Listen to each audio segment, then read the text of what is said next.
Bismillahirrahmanirrahim. Assalamualaikum warahmatullahi wabarakatuh. Waalaikumsalam warahmatullahi wabarakatuh. Yang terhormat Bapak Kepala SMK Negeri 2 Songgom, Bapak Wigit Marseto Aji SPD MSI. Yang terhormat Bapak Ibu Dewan Guru SMK Negeri 2 Songgom beserta staf dan karyawan.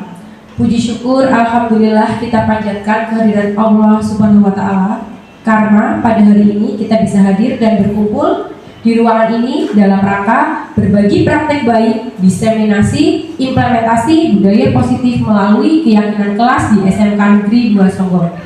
Sholawat dan salam semoga tetap tercurah kepada junjungan kita Nabi Muhammad SAW yang telah memberikan petunjuk jalan kebenaran dari zaman kegelapan menuju zaman yang terang benderang penuh dengan cahaya Islam.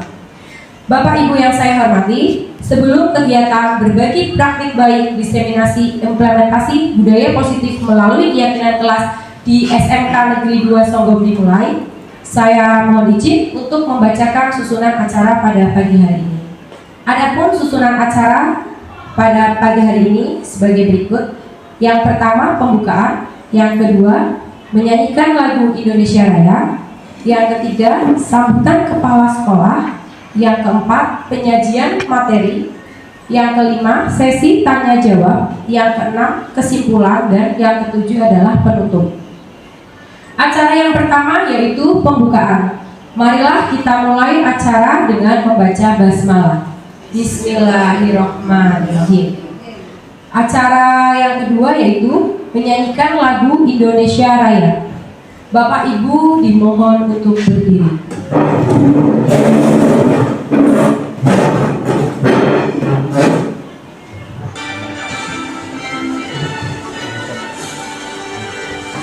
Indonesia, tanah airku, tanah tumpah darahku. Di sanalah aku berdiri, jadi pandu ibuku. Indonesia, kebangsaanku, bangsa dan tanah airku. Marilah kita berseru, Indonesia bersatu. Hiduplah tanahku, hiduplah negeriku, bangsaku, rakyatku semuanya. Bangunlah jiwanya, bangunlah badannya untuk Indonesia Raya. Indonesia Raya, merdeka, merdeka, tanahku, negeriku yang kucinta. Indonesia Raya, merdeka, merdeka, hiduplah Indonesia Raya. Indonesia Raya, merdeka, merdeka, tanahku, negeriku yang kucinta. Indonesia Raya, merdeka, merdeka, hiduplah Indonesia Raya. Terima kasih. Bapak Ibu dipersilakan duduk kembali.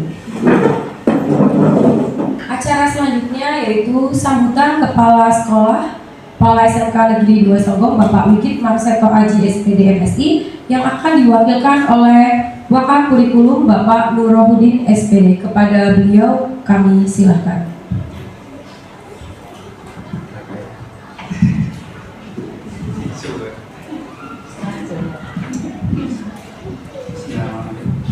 Assalamualaikum warahmatullahi wabarakatuh. Waalaikumsalam warahmatullahi wabarakatuh. Innalhamdulillah nahmaduhu wa nasta'inuhu wa na'udzu billahi min syururi anfusina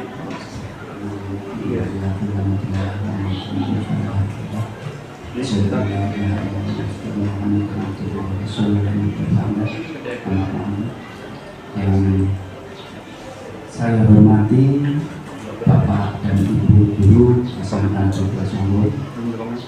Alhamdulillah, puji syukur kepada Allah Subhanahu wa taala.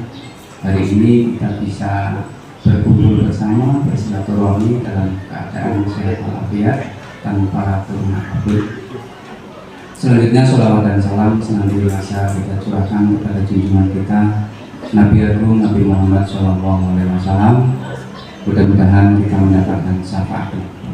Bapak Ibu yang saya hormati, hari ini diseminasi aksi nyata modul 1.4 implementasi budaya positif sekolah melalui keyakinan kelas dari Ibu Rizky Windiartika.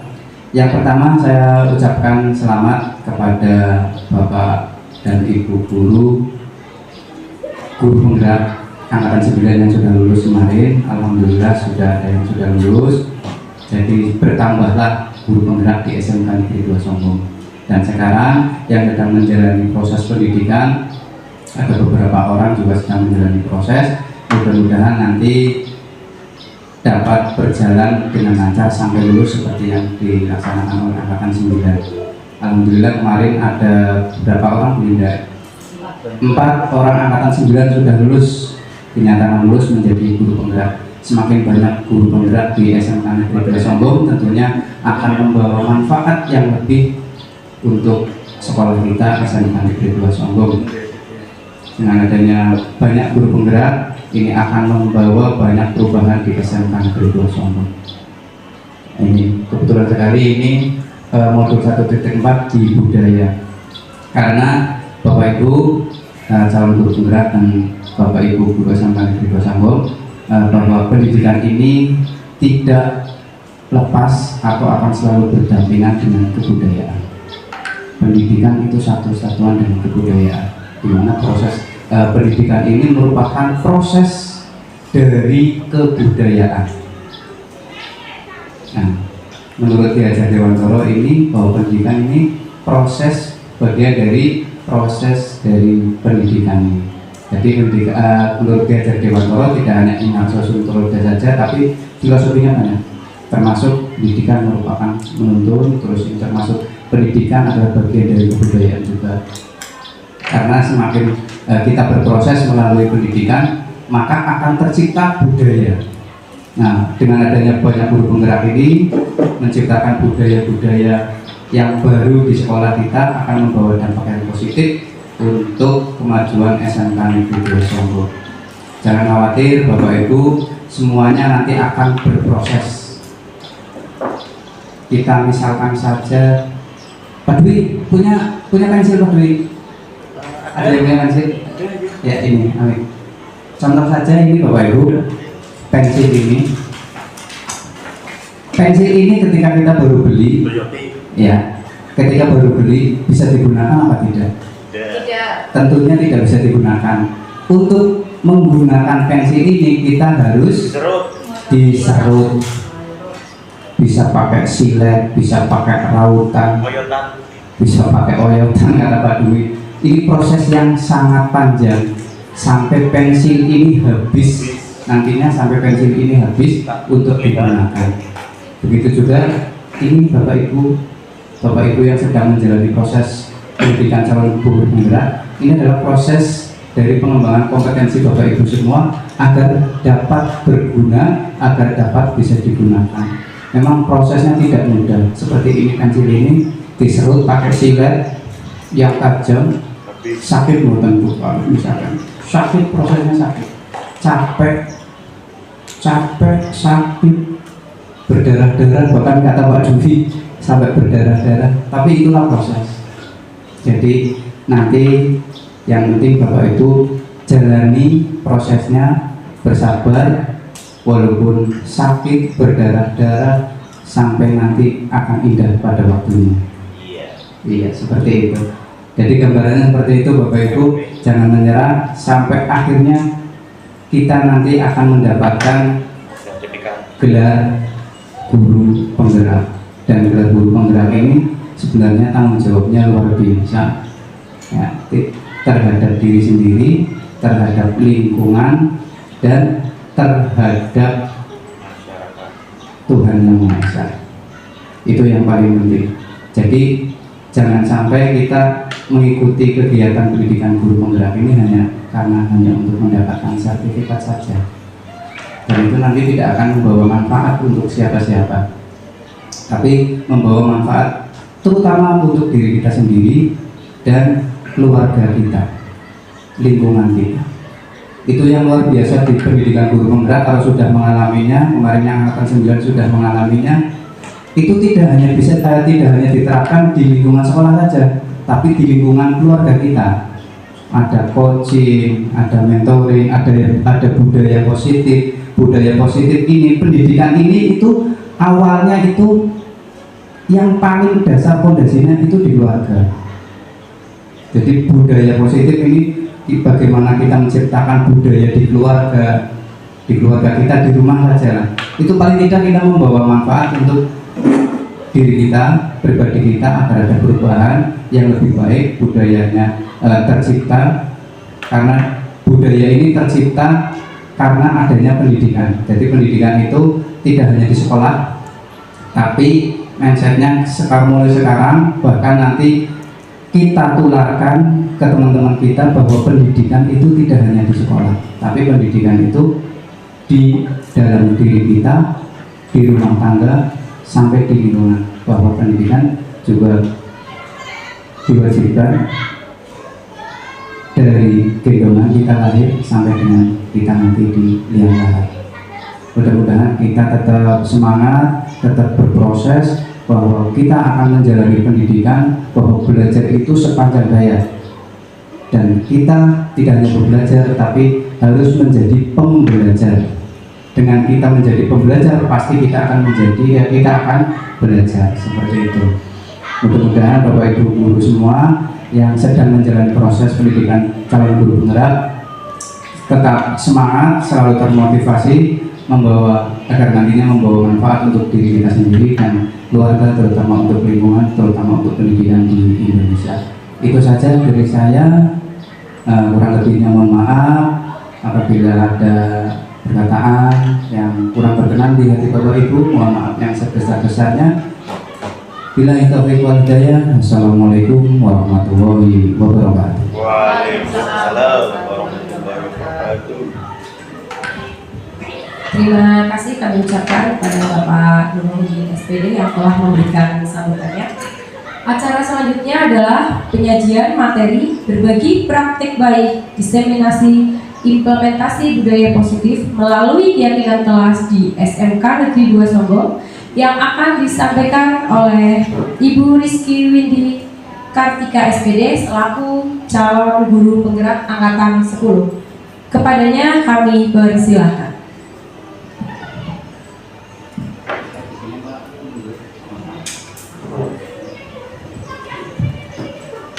Terima kasih Ibu pembawa acara, Ibu Evi Setianingrum, SPD. Assalamualaikum warahmatullahi wabarakatuh. Waalaikumsalam warahmatullahi wabarakatuh. Selamat pagi Bapak Ibu semuanya. Pagi. Terima kasih kepada yang terhormat Kepala SMK Negeri 2 Songgom, yang terhormat Bapak dan Ibu Dewan Guru SMK Negeri 2 Songgom. Terima kasih atas kehadirannya di sini untuk bersama-sama kita belajar mengenai implementasi budaya positif di SMK Negeri 2 Songgom. Saya di sini akan membagikan praktik baik yang sudah saya laksanakan kaitannya dengan pembelajaran di modul 1.4 tentang budaya positif.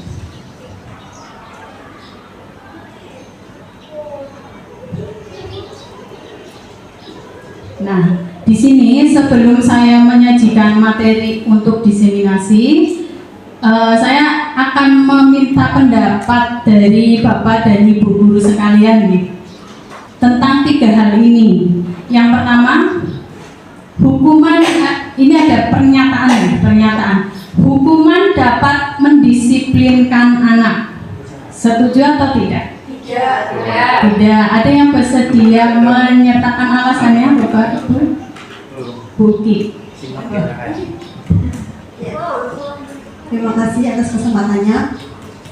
Pernyataan yang pertama, hukuman dapat mendisiplinkan anak. Menurut saya tidak betul ya. Memang jika seseorang memberikan hukuman pada orang lain itu akan terkesan nurut, patuh, tetapi di belakangnya atau di kemudian hari itu akan menjadi bom waktu yang akan menjatuhkan semuanya. Jadi bukan dapat mendisiplinkan anak. Terima kasih.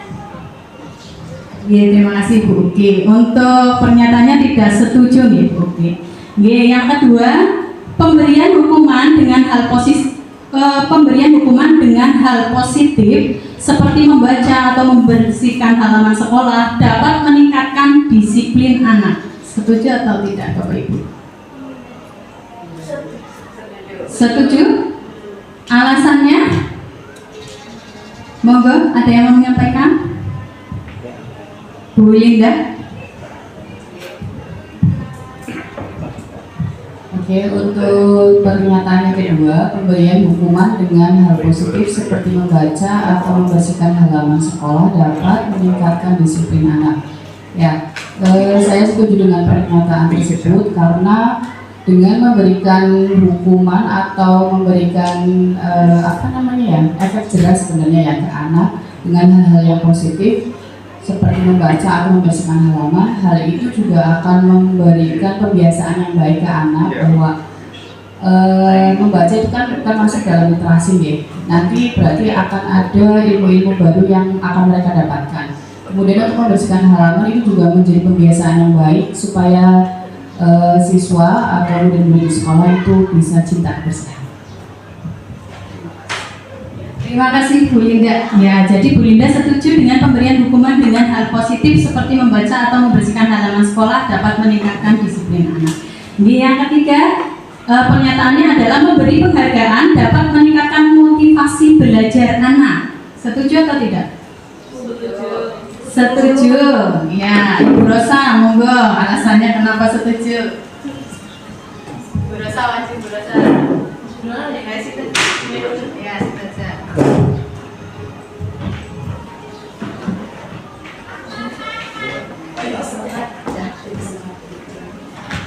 Memberi penghargaan dapat meningkatkan motivasi belajar anak. Untuk saya setuju dengan pernyataan ini karena ketika anak diberi penghargaan akan menumbuhkan semangat untuk terus melakukan sesuatu yang baik.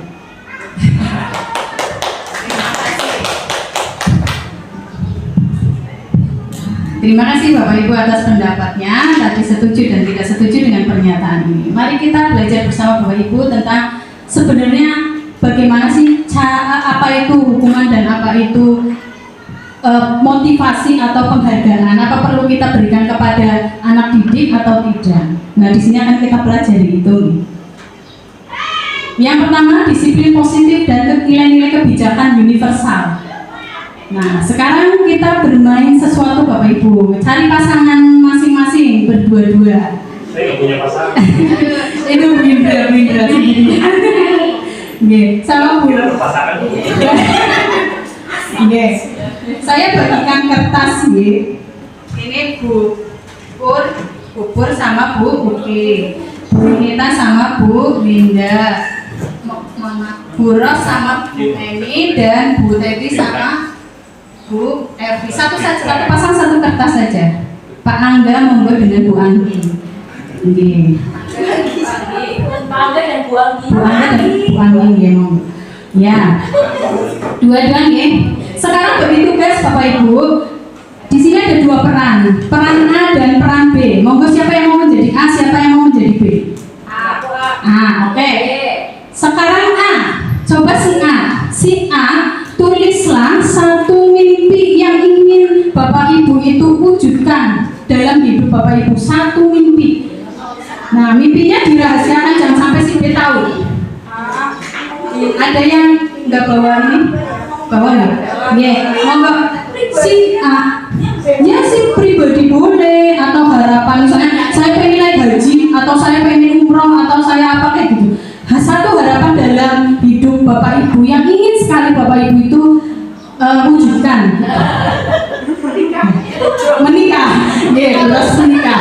Monggo menikah, membina keluarga sakinah mawaddah warahmah, boleh? Silakan. Nggih, monggo ditulis dulu Saya beri waktu 1 menit nggih. Nggih, silakan.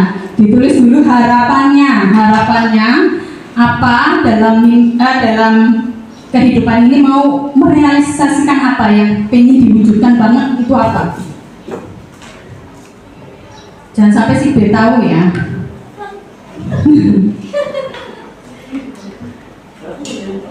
Ini monggo Pak Andre dan Bu Anggi, monggo.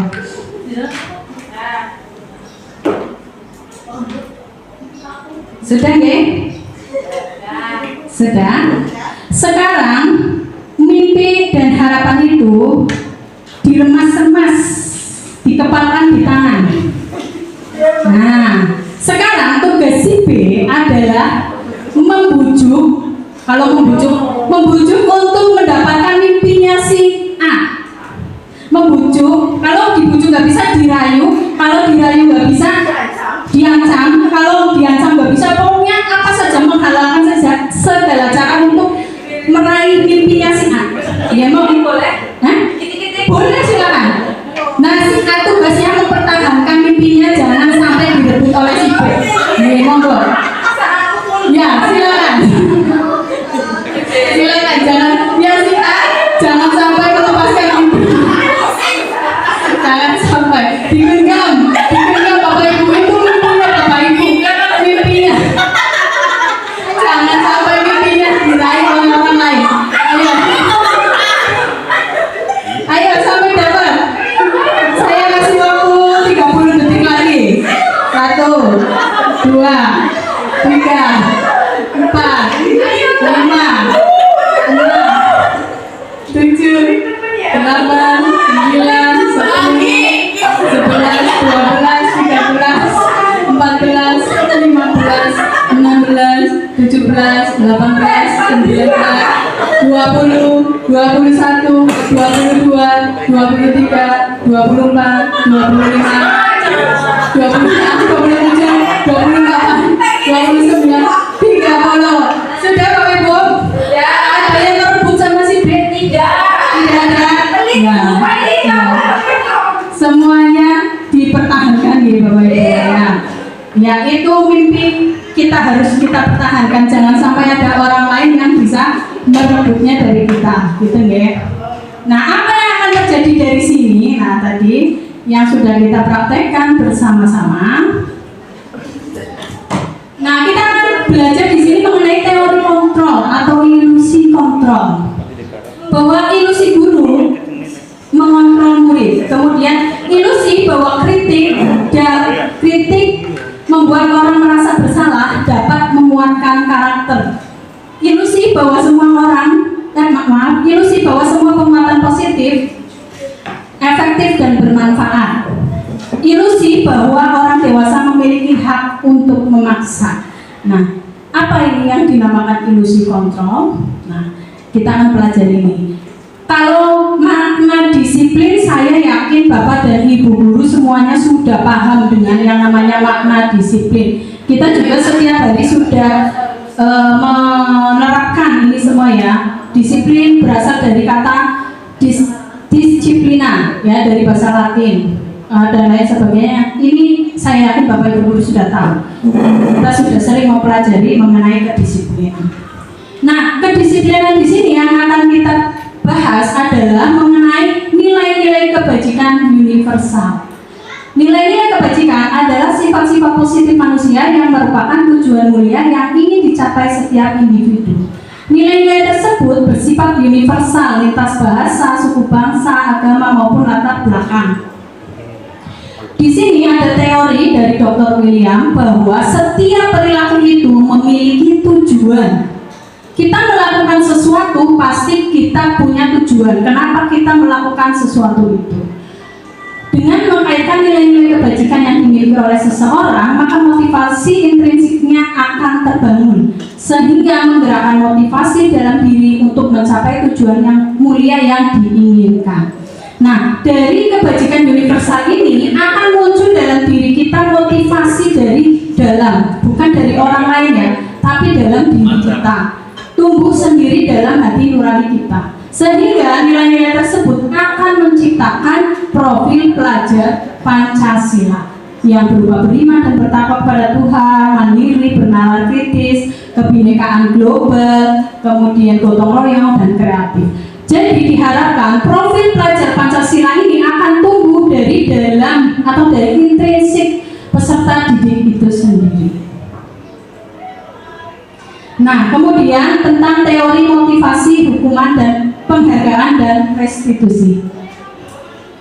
Nah, yang dinamakan tadi saya sudah menjelaskan mengenai teori motivasi intrinsik, ya, motivasi intrinsik. Di sini wujud motivasi itu ada dua, motivasi internal atau intrinsik dan motivasi eksternal atau ekstrinsik. Nah, motivasi eksternal itu yang datangnya dari luar, yaitu untuk menghindari ketidaknyamanan atau hukuman. Ya, apa yang akan terjadi? Untuk menghindari ketidaknyamanan atau hukuman, itu namanya motivasi eksternal. Apa yang akan terjadi bila saya tidak melakukannya? Contohnya, ketika ada aturan, siswa diharuskan memakai seragam lengkap. Nah, siswa itu akhirnya mematuhi peraturan itu dengan menggunakan seragam yang lengkap. Tapi itu motivasinya adalah dari luar karena ada aturan. Aturan itu motivasi eksternal dari luar. Mereka memakai seragam karena memang ada aturan yang mengharuskan itu. Ya, itu jadi motivasi eksternal. Sedangkan motivasi internal itu untuk mendapatkan imbalan atau imbalan dari orang lain atau institusi. Nah, ada pertanyaan dalam diri, apa yang akan saya dapatkan apabila saya melakukannya? Jadi internal itu muncul dari dalam diri sendiri, tidak ada yang mengatur, tapi dia itu inisiatif. Ya, misalkan memakai ketika kita COVID ya, memakai masker. Ada orang yang memakai masker itu motivasinya dari internal. Dari dalam diri itu menyadari nanti kalau saya tidak pakai masker, saya akan tertular virus corona. Jadi dia memakai masker bukan karena aturan, tetapi karena ada dalam diri sendiri, di dalam hatinya itu muncul dia ingin memakai masker, seperti itu namanya motivasi internal. Nah, kemudian apa yang akan saya dapatkan apabila saya melakukannya? Nah, di sini tujuan disiplin positif itu adalah motivasi internal ini, motivasi internal, ya. Untuk menghargai diri sendiri, saya akan menjadi orang seperti apa apabila saya melakukannya, ya. Saya akan melakukannya, saya akan menjadi apa? Itu motivasinya datang dari diri sendiri, bukan dari orang lain, bukan karena disuruh. Kalau kamu tidak mengerjakan tugas, kamu akan dihukum oleh ibu, seperti itu. Itu namanya eksternal, motivasinya saya harus mengerjakan tugas, karena kalau tidak mengerjakan tugas, saya akan dihukum, seperti itu. Kalau tidak memakai topi saat upacara, kamu akan lari ke lapangan, ya. Jadi motivasinya ada dari luar. Tapi kalau misalnya motivasinya ada dalam diri, saya harus memakai topi ketika upacara. Kalau saya tidak memakai topi, saya tidak berpakaian lengkap, saya akan kepanasan, misalnya seperti itu berarti motivasi dalam diri. Nah, ini yang menjadi tujuan disiplin positif. Jadi disiplinnya bukan karena faktor disuruh, tetapi karena faktor keinginan dari dalam dirinya sendiri, begitu. Inilah yang dimaksud oleh Ki Hajar Dewantoro sebagai merdeka dalam belajar. Menurut Ki Hajar Dewantoro, merdeka itu artinya tidak hanya terlepas dari perintah, akan tetapi juga cakap memerintah sendiri, membuat perintah sendiri. Jadi kita cakap untuk memerintah sendiri, bukan kita melakukan sesuatu karena perintah orang lain, tetapi melakukan sesuatu atas perintah sendiri. Nah, ini yang dinamakan dihukum oleh penghargaan. Dihukum oleh penghargaan itu pengaruh jangka pendek dan jangka panjang. Penghargaan itu juga ada yang menghukum. Penghargaan itu juga ada yang mengurangi ketepatan. Penghargaan tidak efektif. Penghargaan merusak hubungan. Penghargaan menurunkan kualitas. Penghargaan mematikan kreativitas dan penghargaan mengurangi motivasi intrinsik. Ya. Ini nanti akan kita bahas pada slide selanjutnya. Nah, untuk tadi yang masalah penghargaan Bapak Ibu, itu juga sebenarnya kurang baik untuk anak didik kita. Karena apa? Penghargaan itu juga ada yang bentuknya penghargaan menimbulkan motivasi eksternal. Jadi misalnya di SMK Negeri 2 Songgom akan akan memberikan hadiah bagi siswa yang senantiasa menjaga kebersihan kayak gitu. Itu kan diberikan penghargaan ya. Tapi sebenarnya itu tidak selamanya positif. Karena apa? Yang timbul dari diri siswa itu motivasinya eksternal. Mungkin ada mereka yang menjaga kebersihan, tapi motivasinya biar dapat hadiah seperti itu. Ya tidak dari dalam diri bahwa menjaga kebersihan itu penting, biar sehat, biar bersih, biar indah lingkungannya, itu tidak. Tapi dia itu bisa saja karena motivasi eksternal, bisa saja karena dia ingin mendapatkan hadiah seperti itu. Nah terus kalau kita mau memberikan apresiasi apa, pujian atau apa untuk siswa agar siswa itu dapat lebih baik, kita harus bagaimana? Apakah kita tidak boleh memberikan penghargaan? Nah, kita berikan ini Bapak Ibu. Kita berikan apresiasi. Nah, ini kebajikan. Apresiasi. Kita mengapresiasi siswa, kita mengapresiasi murid kita dengan cara berikan pengakuan secara khusus, berikan pengakuan secara pribadi, berikan pengakuan ke semua murid, bukan hanya ke salah satu murid saja. Kalau ke salah satu murid kan tadi hanya yang menjaga kebersihan saja, yang hanya yang juara saja diapresiasi, berikan hadiah, yang hanya yang ranking 1 saja, kan seperti itu ya biasanya ya. Nah ini itu semua murid itu dikasih apresiasi bergantian. Kita laksanakan secara konsisten. Jadi kita di sini tuh bertumpu pada proses, bukan bertumpu pada hasil. Gitu nggih Bapak Ibu. Nah, ini kita contohnya. Contoh dari apresiasi atau pengakuan. Kalimat pembukanya, kemarin saya perhatikan rasa empatimu besar sekali pada saat menolong murid baru di kelas kita. Nah, itu kan kita mengapresiasi siswa. Ya, ada siswa yang menolong murid baru ketika mungkin pingsan atau apa kayak gitu ya. Kemudian ditolong. Nah, kita berikan apresiasi. Kemarin Ibu perhatikan rasa empatimu sangat besar. Nah, ini rasa empati itu adalah nilai kebajikan. Ya, kita apresiasi. Kemudian saya menghargai kepedulianmu pada saat kamu membantu teman-temanmu di tugas kelompok. Nilai kebajikan dari siswa tersebut adalah kepedulian.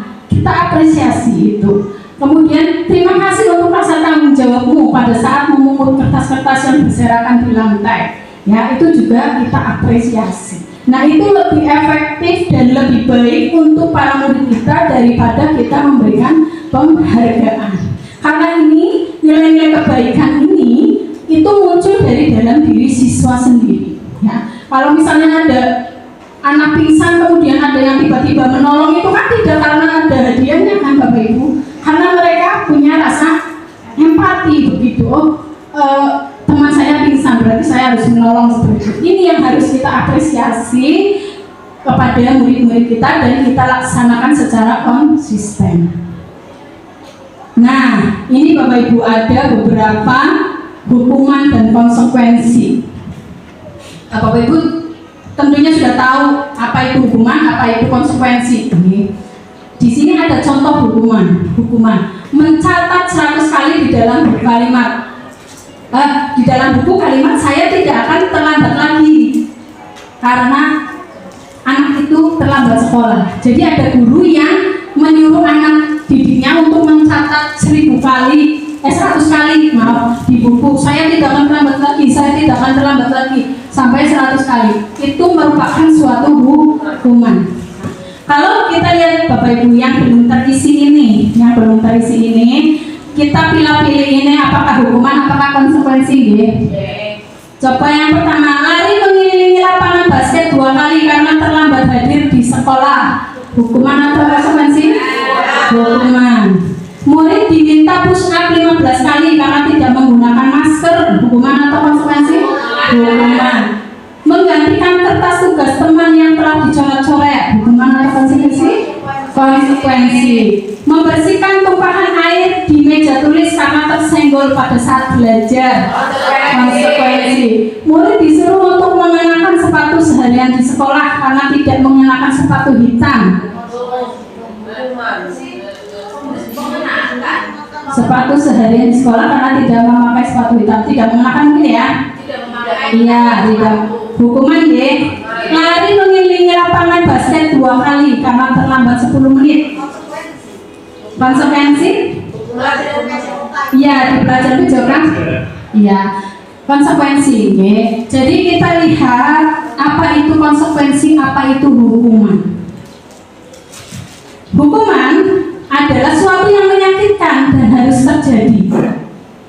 Suatu yang menyakitkan dan harus terjadi. Sedangkan konsekuensi sesuatu yang harus terjadi. Jadi kalau hukuman itu sifatnya adalah menyakitkan karena tidak dikehendaki oleh siswa. Ya, tadi ada pernyataan bahwa memberikan hukuman positif dengan cara membaca di perpustakaan selama 2 jam. Apakah itu kita setuju? Jawabannya itu tidak boleh dilakukan, Bapak Ibu. Meskipun itu positif, ya. Karena apa? Karena itu tidak timbul dari dalam diri, ya. Kita tidak boleh menerapkan hukuman meskipun itu positif. Karena nanti anak akan menganggap itu merupakan hukuman seperti itu, ya. Di suatu saat, ya. Contoh misalnya ketika saya contohkan aja, ketika anak saya ya di rumah itu terlambat datang ke sekolah, kemudian gurunya itu mewajibkan dia menghafal 3 surat di Al-Quran gitu, menghafalkan 3 surat pendek gitu di Al-Quran. Dia disuruh menghafalkan itu. Nah kemudian itu kan hukuman tapi positif gitu. Nah tapi ketika di rumah saya suruh untuk menghafalkan 3 surat, dia kira saya sedang menghukum. Ya, kok saya dihukum sih, itu saya salah apa gitu. Padahal itu bukan menghukum, saya menyuruh dia untuk belajar menghafalkan Al-Quran, surat Al-Quran, tapi dia menganggapnya itu dihukum karena gurunya sering melakukan hukuman meskipun itu positif. Kenapa hukuman itu menyakitkan meskipun itu positif? Karena tidak timbul dari dalam diri sendiri. Itu ya. Jadi kita tidak bisa menerapkan hukuman kepada anak didik kita. Yang kita terapkan apa? Konsekuensi. Konsekuensi itu berasal dari mana? Berasal dari ketika awal pembelajaran kita melaksanakan membuat keyakinan kelas. Kita membuat keyakinan kelas, keyakinan itu disepakati bersama. Dan tidak hanya peraturannya saja yang kita sepakati, juga konsekuensinya. Dan itu yang membuat adalah siswa sendiri, bukan kita ataupun sekolah. Siswa membuat keyakinan, siswa membuat peraturan kelas, dan mereka yang menerapkan konsekuensinya sendiri. Ya, jadi ketika dia melanggar, dia harus mematuhi konsekuensinya. Seperti itu, ya. Kan kamu yang nulis sendiri, bukan ibu. Seperti itu. Jadi jangan lupa ketika nanti tahun ajaran baru kita menyusun keyakinan kelas sebagai wali kelas atau sebagai guru pelajaran, kita harus menerapkan konsekuensinya juga. Jangan lupa, kadang ada guru yang menyusun peraturan kelas tapi lupa menyusun atau menerapkan konsekuensinya, sehingga itu dianggap siswa sebagai menghukum karena guru sendiri yang menghendaki, bukan siswa. Seperti itu ya. Nah kemudian hukuman membuat anak sakit fisik maupun hati dalam jangka waktu yang lama, membuat anak merasa tidak nyaman dalam jangka waktu yang pendek. Ini konsekuensi, hanya tidak nyaman kalau ini waktunya lama, kalau konsekuensi itu pendek. Kemudian hukuman anak membenci kedisiplinan, jadinya disiplinnya itu tidak positif, disiplinnya negatif karena itu berasal dari luar, bukan dari dalam diri kita sendiri. Kemudian anak menghargai disiplin kalau konsekuensi. Hukuman merupakan paksaan, konsekuensi, stimulus, dan tanggapan. Hukuman mendorong anak menyakiti diri sendiri. Kemudian mendorong anak agar mudah menyesuaikan diri kalau konsekuensi. Konsepnya yang buruk kalau hukuman, konsekuensi konsep diri yang baik. Hukuman anak belajar untuk menyembunyikan kesalahan, kalau konsekuensi anak belajar untuk mematuhi peraturan. Hukuman marah, rasa bersalah, dipermalukan, merasa tidak dihargai, konsekuensi, kehilangan hak, buat tidak nyaman, diasingkan untuk sementara. Oke. Selanjutnya kita terapkan restitusi. Apa itu restitusi? Restitusi adalah proses penciptaan kondisi bagi murid untuk memperbaiki kesalahan mereka sehingga mereka bisa kembali pada kelompok mereka dengan karakter yang lebih kuat. Restitusi juga merupakan proses kolaboratif yang mengajarkan murid untuk mencari solusi untuk masalah mereka dan membantu murid berpikir tentang orang seperti apa yang mereka ingin menjadi tujuan mulia dan bagaimana mereka harus memperlakukan orang lain. Nah, ini ada tabel tentang restitusi. Ini hukuman, itu identitasnya gagal, ya negatif. Kalau konsekuensi dan restitusi itu adalah disiplin positif, ya. Ini nanti saya share saja ininya, tabel ininya, ya. Tadi sudah dibahas mengenai hukuman dengan restitusi itu bedanya apa, dengan konsekuensi itu bedanya apa. Nah, ini dengan restitusi ada sendiri, ya. Ciri-ciri restitusi bukan untuk menebus kesalahan, namun untuk belajar dari kesalahan, memperbaiki hubungan, bukan paksaan, melainkan sebuah tawaran. Kemudian restitusi menuntut untuk melihat ke dalam diri. Restitusi mencari kebutuhan dasar yang mendasari tindakan. Restitusi diri adalah cara yang paling baik. Fokus pada karakter, bukan tindakan tapi karakter siswa. Kemudian fokus pada solusi dan membaikkan murid yang berbuat salah pada kelompoknya. Nah, begitu Bapak Ibu. Sebelum saya lanjutkan, barangkali ada yang mau didiskusikan, monggo. Kalau tidak ada, sementara saya lanjutkan dulu ya. Nanti di akhir barangkali ada pertanyaan, kita bahas bersama. Keyakinan kelas, selanjutnya keyakinan kelas. Nah, mengapa tidak peraturan saja? Mengapa harus keyakinan? Tadi di awal saya sudah memaparkan kenapa harus keyakinan, bukan peraturan. Kalau peraturan itu berasal dari luar, ya. Tapi kalau keyakinan itu kita yakin sendiri. Dengan melakukan hal tersebut itu akan membawa kebaikan kepada diri kita sendiri, kayak gitu. Jadi anak itu menyusun keyakinan. Misalnya saya menyusun keyakinan kalau saya ke sekolah, berangkat sekolah harus memakai helm misalnya. Tapi kalau berkendara motor nih, kalau misalnya jalan kaki ya nggak pakai helm, ya. Berkendara motor harus memakai helm. Jadi itu muncul dari dalam diri sendiri. Kalau saya tidak pakai helm, mungkin tidak aman. Ya, tidak amannya barangkali nanti kecelakaan kan ada yang tahu, atau barangkali nanti ada polisi nanti ditilang misalnya. Itu dari dalam diri sendiri dia muncul. Itu akan tercipta disiplin positif. Tapi kalau peraturan itu datangnya dari luar, ya, itu tidak disarankan. Kita harus melakukan yang namanya penyusunan keyakinan kelas yang sifatnya motivasi intrinsik. Nah, ini saya putarkan penerapan saya ya, membuat keyakinan kelas. Bentar.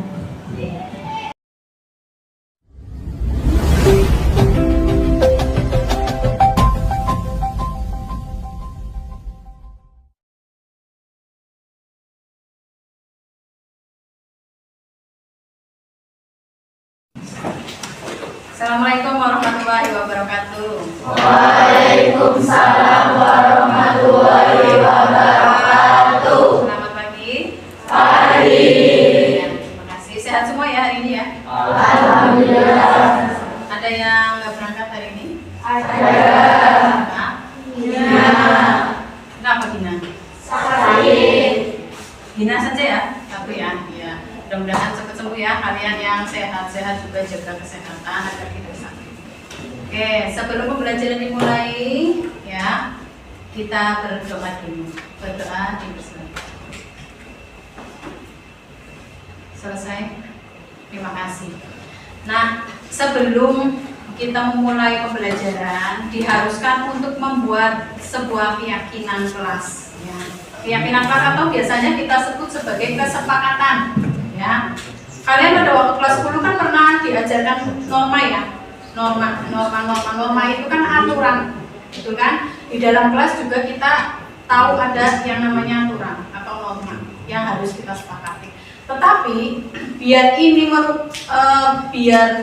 keyakinan dan norma ini adalah bisa kita taati dengan baik, itu harus muncul ada dalam diri kalian sendiri dan kita sepakati bersama, gitu ya. Kita sepakati bersama dan nantinya hasil kesepakatan ini akan kita terapkan di kelas dan dipatuhi kita semua. Ya, jadi aturan itu bukan sekolah yang membuat, bukan ibu yang membuat, tetapi kalian sendiri yang membuat dan kalian yang melaksanakan dan kalian yang mematuhi. Begitu ya. Nah, sekarang kita lihat dulu apa itu keyakinan kelas. Nah, ini keyakinan kelas. Keyakinan kelas itu merupakan sebuah nilai-nilai kebajikan universal yang telah disepakati secara tersirat dan tersurat, lepas dari adanya latar belakang suku, negara, bahasa maupun juga agama. Ya.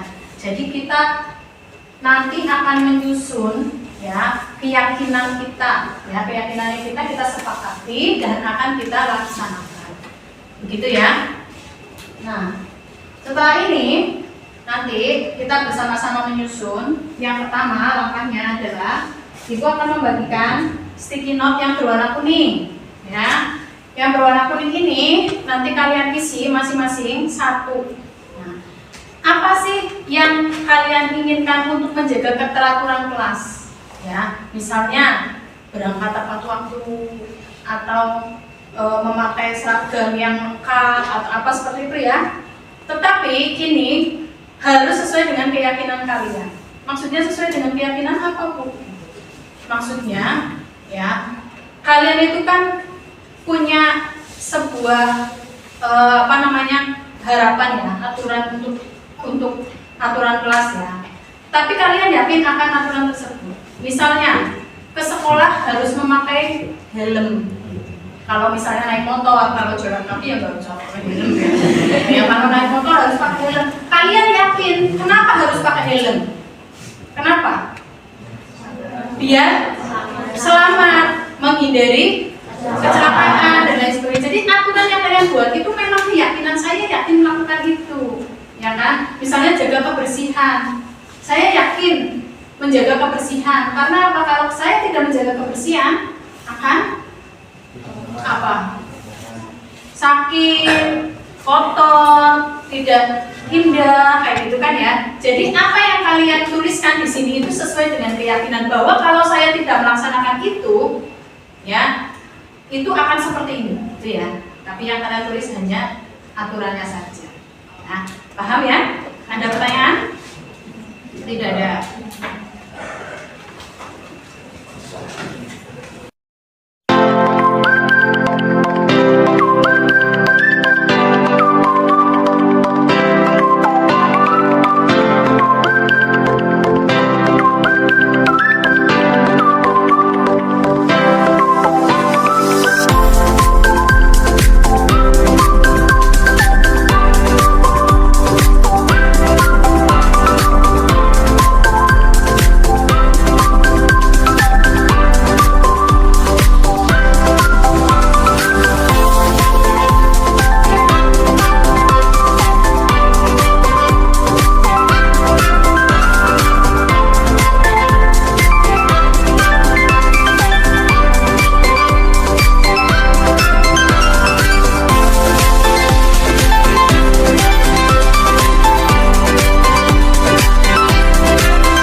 kelasnya ya, keyakinan kelasnya sudah kalian tempelkan satu persatu di depan.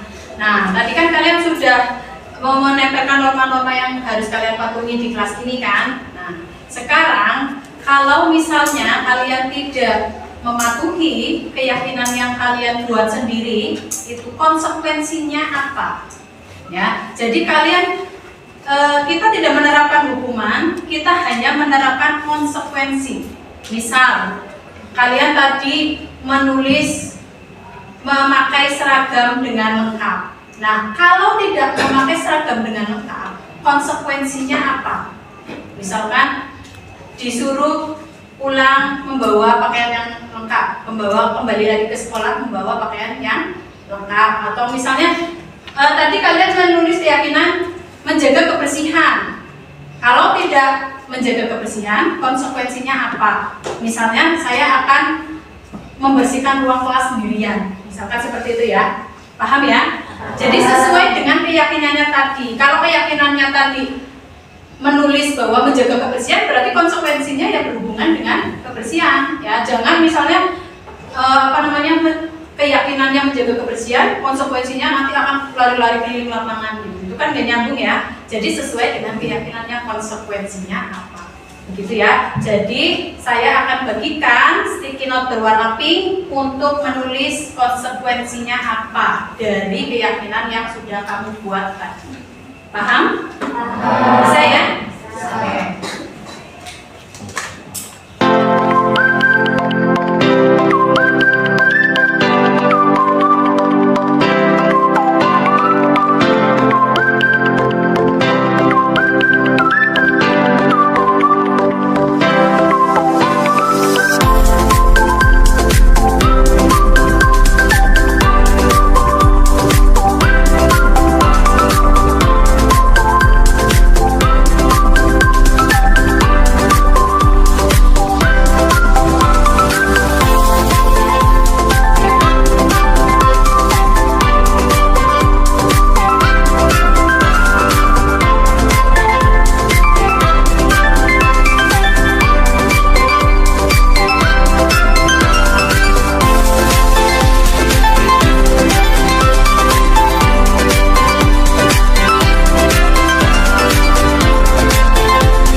Sudah membuat kesepakatan kelas ya, dan disertai dengan konsekuensi apabila keyakinan tersebut tidak kalian jalankan atau taati. Sekarang kita sudah fix ya, ini adalah keyakinan kelas untuk kita semua. Yang keras, suaranya yang matang. Fix. Berarti kita harus menaati semuanya ya. Dan kita bersedia menanggung konsekuensinya. Terima kasih untuk rangkaian kegiatan hari ini, keyakinan kelas. Barangkali ada kekurangan, Ibu mohon maaf. Assalamualaikum warahmatullahi wabarakatuh. Waalaikumsalam warahmatullahi wabarakatuh. Nah, selanjutnya karena waktunya hampir selesai, kita langsung saja nih Bapak Ibu. Nah, ini budaya positif disusun timbul dari awalnya itu adalah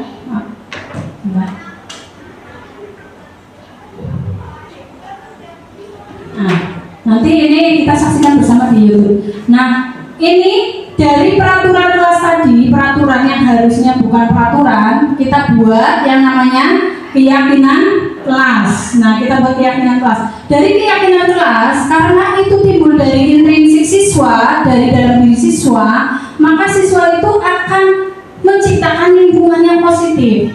Dia pasti akan melakukan itu. Ya, aturan-aturan itu karena muncul dari dalam diri, mereka akan melaksanakan dengan dirinya sendiri, dengan sendirinya, bukan karena paksaan atau karena dilihat oleh orang lain.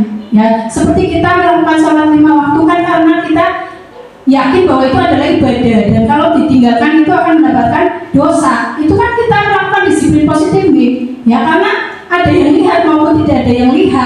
kita pasti melakukannya. Itu pun sama seperti keyakinan kelas. Kalau mereka yakin, anak-anak yakin, pasti mereka akan melaksanakan dengan sendirinya tanpa adanya paksaan. Dari lingkungan positif ini yang diciptakan di kelas akan menimbulkan efeknya adalah budaya positif. Setiap kelas punya lingkungan positif. Di kelas 11 akuntansi 1 lingkungannya positif, akuntansi 2 positif, dan selanjutnya. Nah, satu SMK Negeri 2 Sombong ini akan tercipta budaya positif dari sini ya. Jadi dari mulai yang terkecil dulu, dari peraturan kelas kita ubah menjadi keyakinan kelas sudah diterapkan, akan tercipta lingkungan positif di kelas itu, semuanya tercipta lingkungan positif, satu sekolah mendapatkan budaya yang positif karena lingkungan itu akan mempengaruhi kebudayaan yang berkembang dalam satu tempat itu. Nah, ini contoh dalam kita melakukan contoh penerapan disiplin positif ya. Kita menyusun kesepakatan kelas dengan kalimat berikut: datang tepat waktu, mengucapkan salam, menjaga kebersihan. Menjaga kebersihan ini nilai kebajikan. Berdoa sebelum dan sesudah kegiatan ini juga kebajikan. Kemudian aktif dalam pembelajaran. Nah, ini juga kami guru dan murid yang saling menyayangi. Ini harus ada dalam sebuah sekolah ini, poster keyakinan seperti itu harusnya kita harus ada gitu ya. Kami guru dan murid yang saling menyayangi, ini kalimatnya positif nih, jangan tidak boleh bertengkar gitu kan, kalimatnya kurang enak didengar ya, dicerna juga kurang enak. Jadi kita sisipkan kalimat yang baik-baik. Kami guru dan murid yang saling menyayangi gitu. Kami murid yang semangat belajar. Nah, ini nilainya kebajikannya adalah semangat. Kami murid yang peduli dengan teman-teman seperti itu. Jadi semua kalimatnya itu nada-nadanya itu positif semua. Jangan ada larangan, jangan ada hukuman, karena itu nanti akan mempengaruhi mindsetnya siswa. Nah, ini kegiatan pendalaman keyakinan kelas ya, untuk hormat, bekerja, dan diterima dan dimiliki. Seperti tabel, seperti huruf Y dan huruf T. Nah, hormat terdengar suatu orang yang berbicara, yuk saya bantu, kita selesaikan ini bersama gitu. Terlihat berempati dan berperasaan baik, berperilaku seperti tersenyum, kemudian memberikan salam dan lain sebagainya. Kita dalam keyakinan kelas itu harus kita mendengar suatu yang baik ini, melihat dan berperilaku. Kemudian hormat itu dengan tampak dan tidak tampak. Yang tampak berarti anak itu datang tepat waktu. Contohnya yang tidak tampak seperti sering terlambat dan lain sebagainya. Nah, ini keyakinan, nilai-nilai keyakinan Bapak Ibu, nilai-nilai keyakinan. Ini saya contohkan 3 nih. Selalu kembalikan buku pada tempatnya, itu adalah nilai kebajikannya adalah tanggung jawab. Dilarang mengganggu orang lain. Nilai kebajikannya yang ada di keyakinan kelas itu menghormati orang lain. Hadir di sekolah 15 menit sebelum pembelajaran dimulai. Keyakinan kelasnya menghormati orang lain dan berkomitmen. Dilarang melakukan kekerasan. Keyakinan kelasnya keselamatan dan menghormati orang lain. Gitu.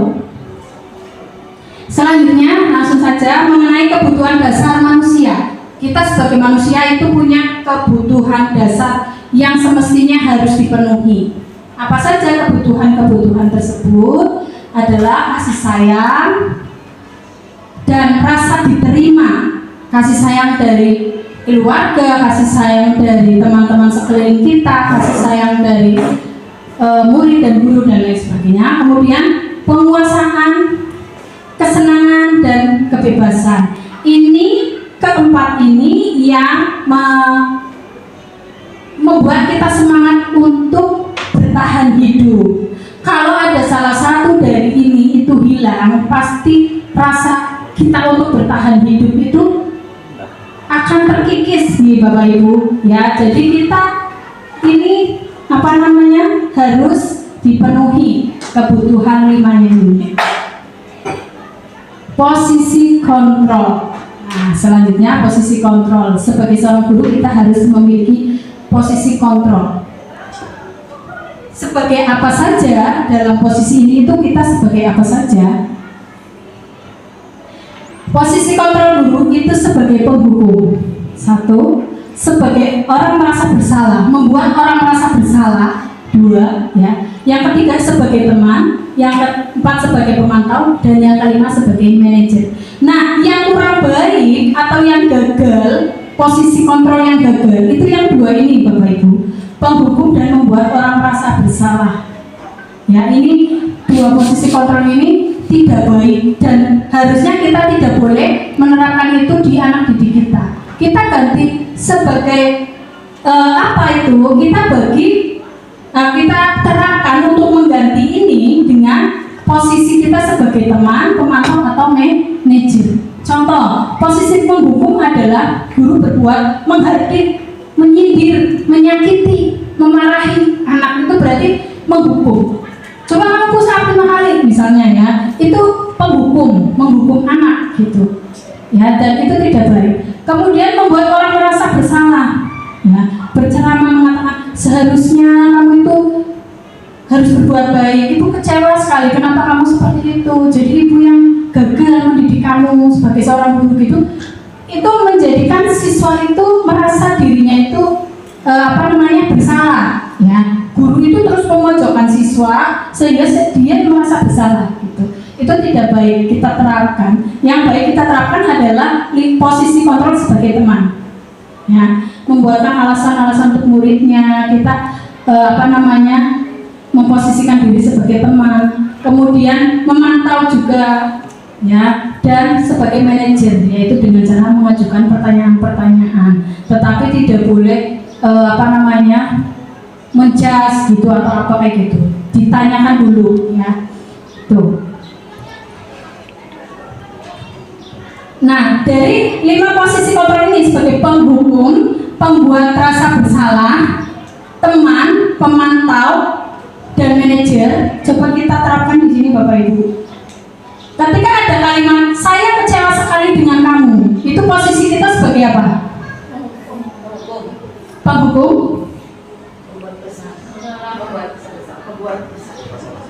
Merasa bersalah nih, membuat rasa bersalah nih, karena gurunya itu seperti biar siswa itu bersalah gitu. Ya, ini kita berarti posisinya sebagai pembuat rasa bersalah. Kamu tidak pernah belajar melakukannya.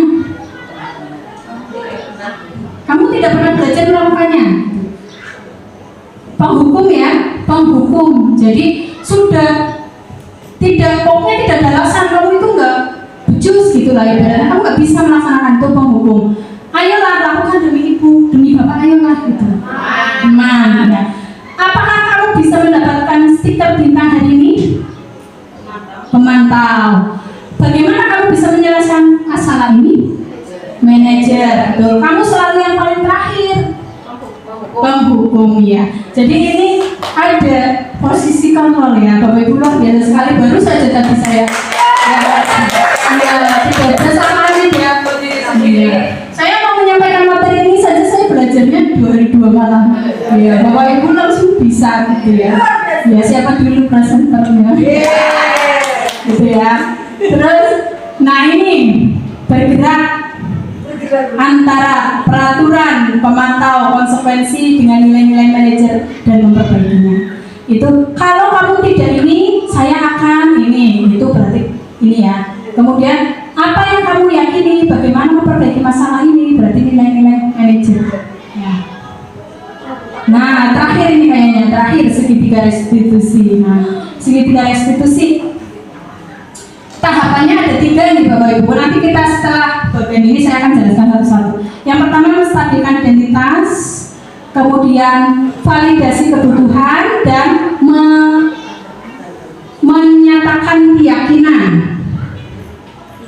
Nah, menstabilkan identitas itu guru berkata, berbuat salah itu hal yang wajar dan manusiawi. manusiawi, tidak ada manusia yang tidak berbuat salah. Kita sebagai manusia pasti berbuat salah, ya. Jadi kita harus menstabilkan dulu identitasnya.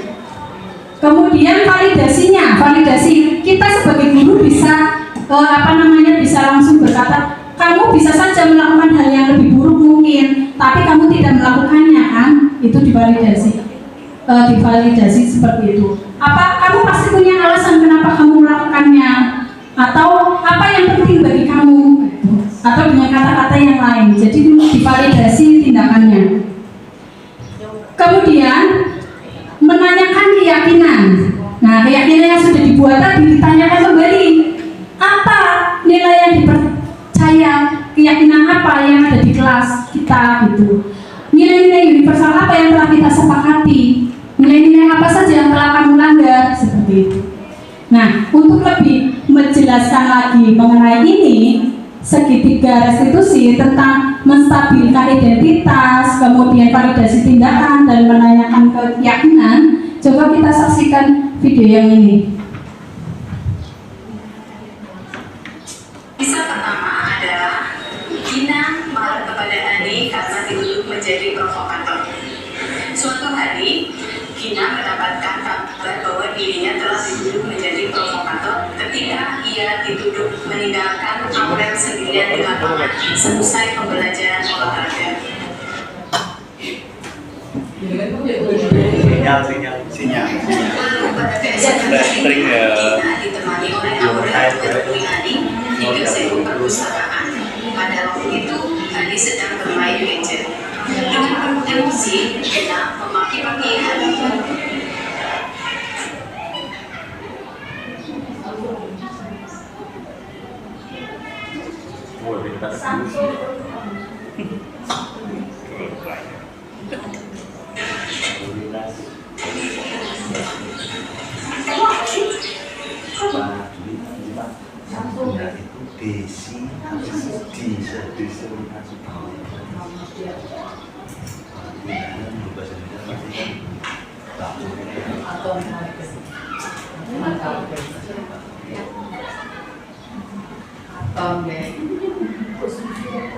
Kadang kita suruh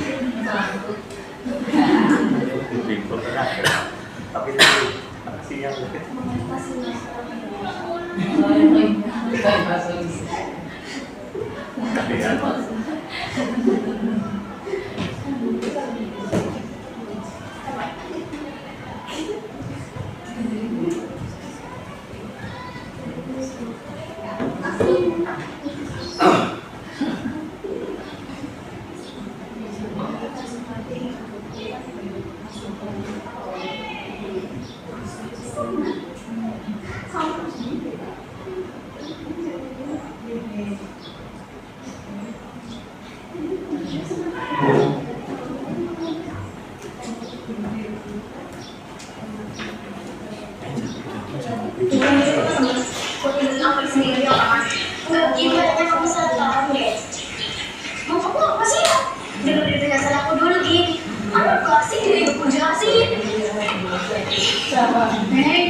Pasti ada satu alasan tertentu ya, maka kamu berbuat demikian.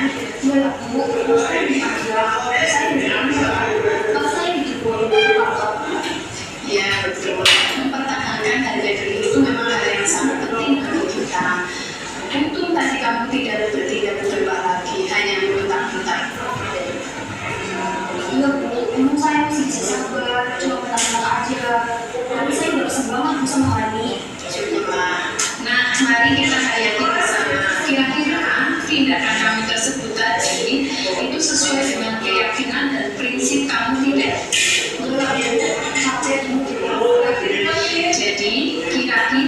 prinsip mana yang luar sesuai dengan keyakinan kamu? Ya, saya sebenarnya selalu berusaha untuk mungkin tadi saya sangat berdoa saat ini, jadi saat itu Kamu meyakini tidak bahwa menghargai orang lain itu sangat penting buat kamu? Ya, kita setuju ya bahwa kita itu penting ya saling menghargai. Nah, Ibu berharap kamu dapat merealisasikan hal itu. Alhamdulillah,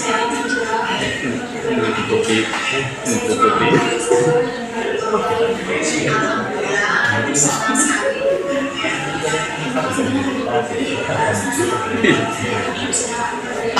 Terima kasih ya. Kisah kedua ada. Ya.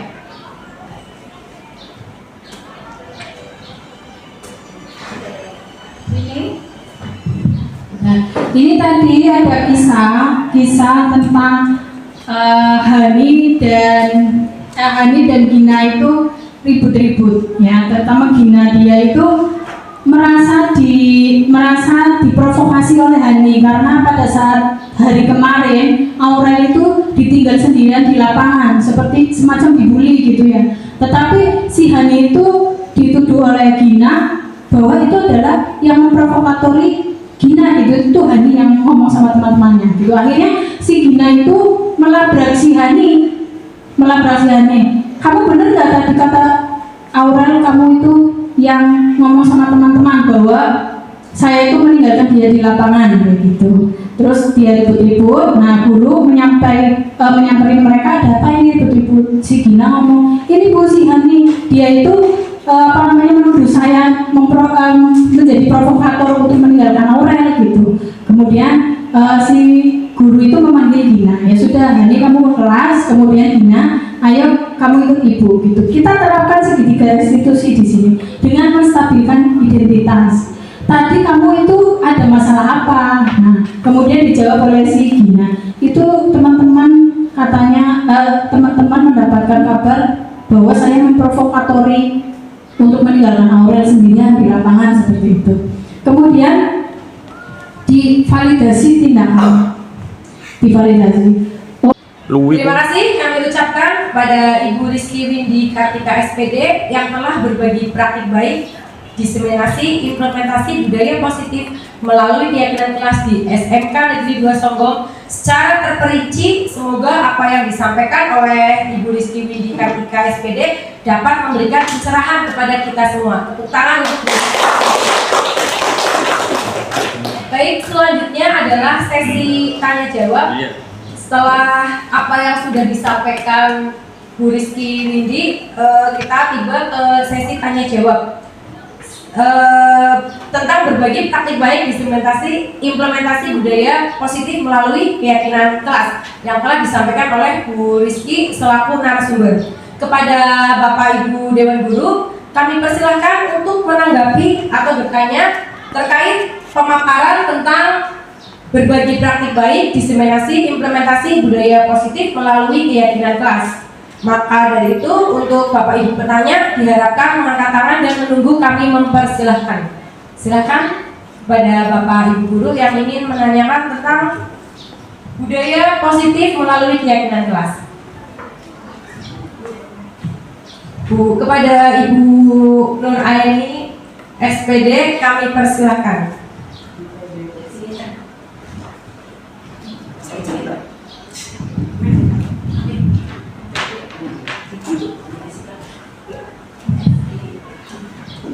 Terima kasih. Barangkali ini sekedar sharing atau membagi kebingungan saya. Untuk saya kan berarti 2 tahun ini mengajar di kelas 10 untuk mata pelajaran dasar-dasar program keahlian. Nah, saya di setiap kali awal tahun itu membuat kesepakatan kelas dengan anak-anak, itu utamanya di bagian yang menjadi pikiran saya itu di bagian mengerjakan tugas. Jadi kalau tugas akuntansi atau PR nih, kalau PR akuntansi itu di awal tahun pelajaran itu selalu disepakati niatnya supaya betul-betul mengerjakan di rumah, itu setiap kali tugas dikumpulkan di pagi atau jam sebelum pembelajaran, sebelum KPM. Jadi sebelum jam 7 tugas itu harus dikumpulkan. Setelah berjalan itu untuk anak-anak yang secara umum berjalan baik, dan menurut saya akan terlihat mana yang mengerjakan diri dan mana yang bekerja sama. Tapi yang menjadi masalah adalah ada beberapa anak yang dengan santai selalu tidak mengerjakan. Kan waktu di awal saya menyampaikan berarti kalau yang tidak mengumpulkan bareng dengan teman-temannya tidak saya nilai seperti itu, untuk menjadi nilai tugas. Setiap kali saya masuk untuk saya sampaikan yang tidak mengumpulkan hari ini siapa saja dan seterusnya. Keinginan saya atau harapannya kan supaya nanti itu menjadi muncul keinginan dari dalam diri anak untuk mau mengerjakan tugas, untuk bisa tapi tetap untuk anak-anak tertentu ya seperti itu aja dan merasa baik-baik saja, yang akhirnya kembali ke diri saya bingung, tidak ada nilai tugas sama sekali untuk anak tersebut seperti itu, yang kemudian di akhirnya tetap saya paksa harus mengerjakan, taruhlah hari ini harus selesai atau besok harus dikumpulkan. Jadi yang tadinya harapan saya itu muncul dari dalam diri karena bagaimana itu akhirnya ya saya paksa karena mentok saya tidak punya nilai anak tersebut. Terima kasih. Terima kasih Bu Nur Aini atas pertanyaannya. Saya satu lagi, monggo Bapak Angga Yunanda.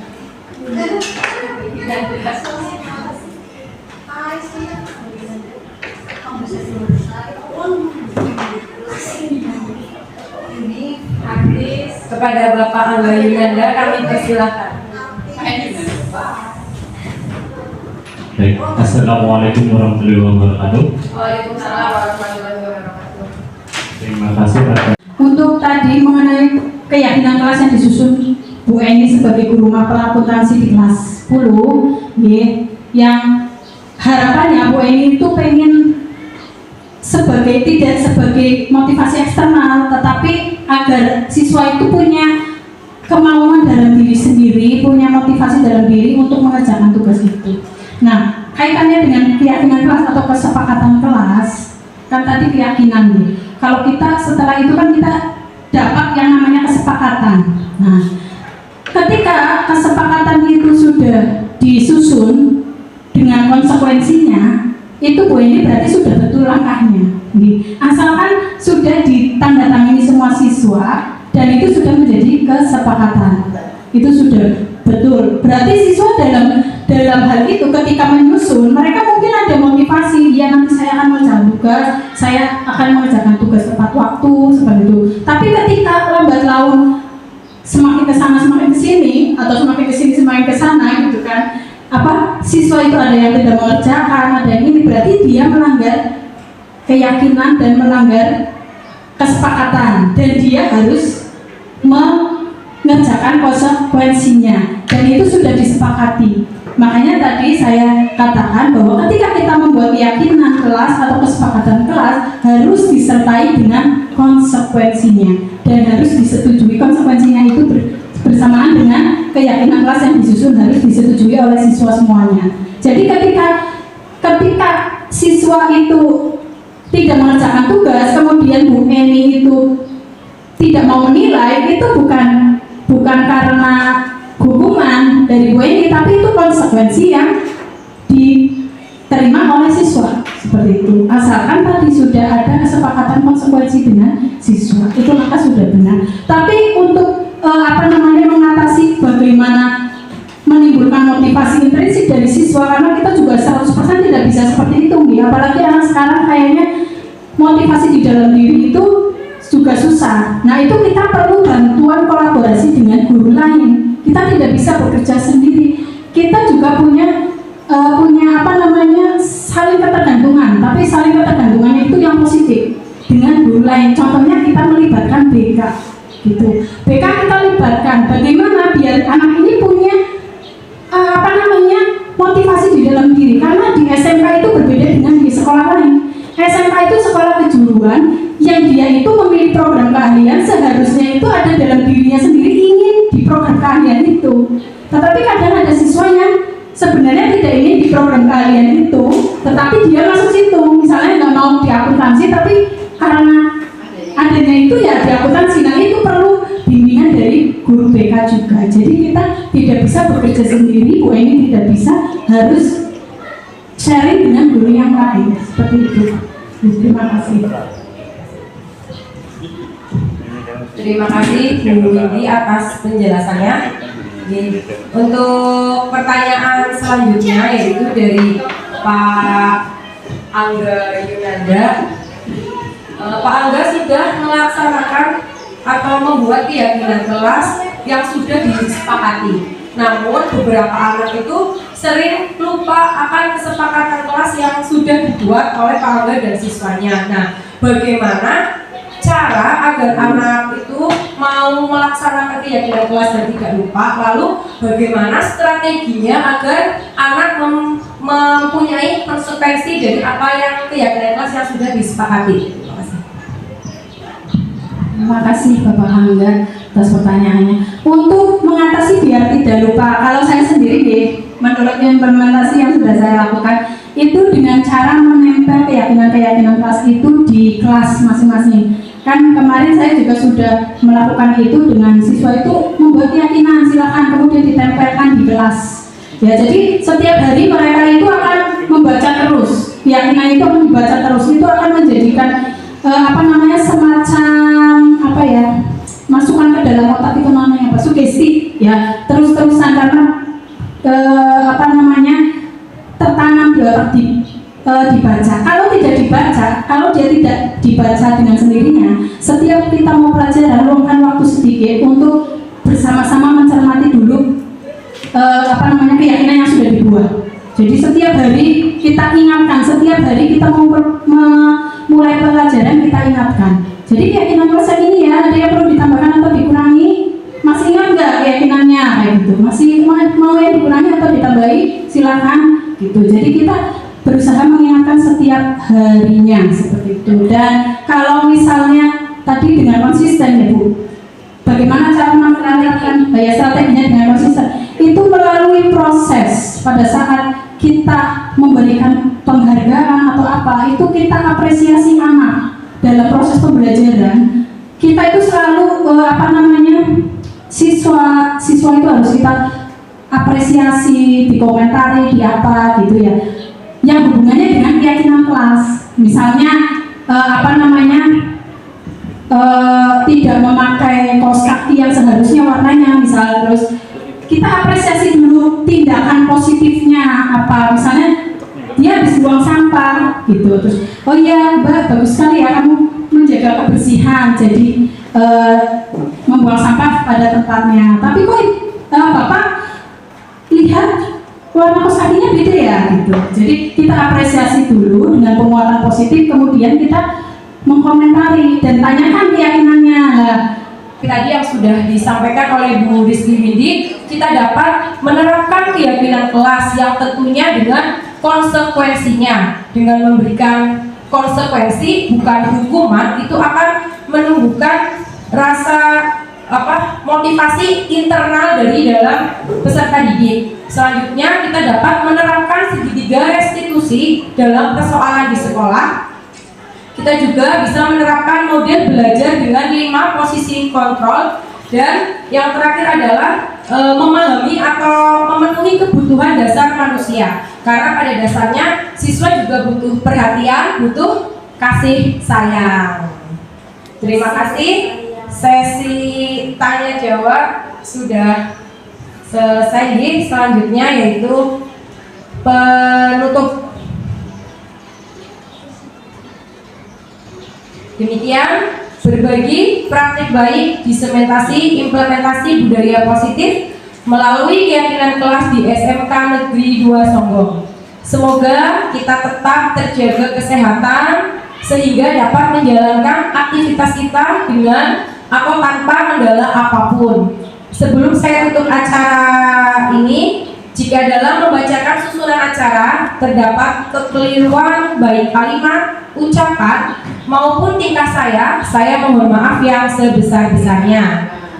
Sendirian tanpa kekasih, cukup sekian dan terima kasih. Saya akhiri, wassalamualaikum warahmatullahi wabarakatuh.